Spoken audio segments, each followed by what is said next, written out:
नमस्कार, आप सुन रहे हैं द बॉलीवुड रेडियो और मैं हूं आपके साथ आकाश। किस्सा राजेश खन्ना का और बात 1972 की। 1972 के मध्य में राजेश खन्ना की फिल्म दिल, दौलत और दुनिया रिलीज हुई और बुरी तरह ये फिल्म फ्लॉप रही।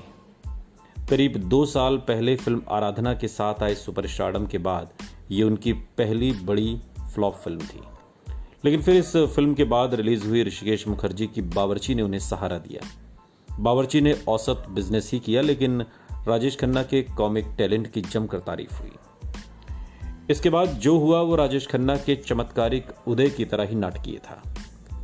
अब तक जो दर्शक उनकी हर फिल्म के लिए थिएटर के बाहर लंबी कतारें लगाकर खड़े रहने को तैयार थे, उन्हीं दर्शकों ने जैसे उन्हें ठुकराने का फैसला कर लिया। एक के बाद एक राजेश खन्ना की 3 फिल्में शहजादा, जोरू का गुलाम और मेरे जीवन साथी बॉक्स ऑफिस पर बुरी तरह धराशायी हो गई। इनमें वो सब मसाले थे जिनके सहारे राजेश खन्ना सुपरस्टार बने थे, लेकिन खराब स्क्रिप्ट और राजेश खन्ना के कमजोर रोल के चलते फिल्मों ने बॉक्स ऑफिस पर पानी तक नहीं मांगा। ये बुरे हालात अचानक दिखे जरूर, लेकिन कहीं ना कहीं शायद राजेश खन्ना को लेकर फैंस की ये निराशा पिछली कई फिल्मों से इकट्ठी होती जा रही थी। फिर जब एक साथ कई कमजोर फिल्में आई तो शायद उनके सब्र का बांध टूट गया। राजेश खन्ना का रुतबा ऐसा था कि अगर वो चाहते तो बेहतर चुनिंदा फिल्में कर सकते थे, लेकिन उस दौर में अंधाधुन फिल्में साइन की गईं जिनमें कई बेहद कमजोर थीं। शायद उन्हें यह यकीन था कि वो कमजोर से कमजोर फिल्म को अपने जादू से कामयाब कर सकते हैं। राजेश खन्ना को इस झटके की कतई उम्मीद नहीं थी। वो बुरी तरह हिल गए। किस्मत ने जैसे अचानक उनसे रूठने की ठान ली।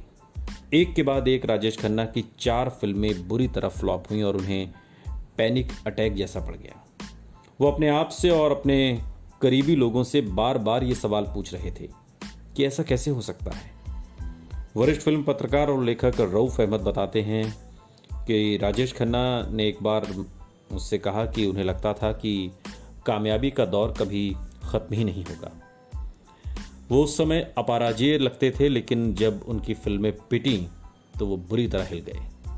मीडिया को भी जैसे फौरन मौका मिल गया। सुपरस्टार पहली बार नाकामी के भंवर में फंस गया था।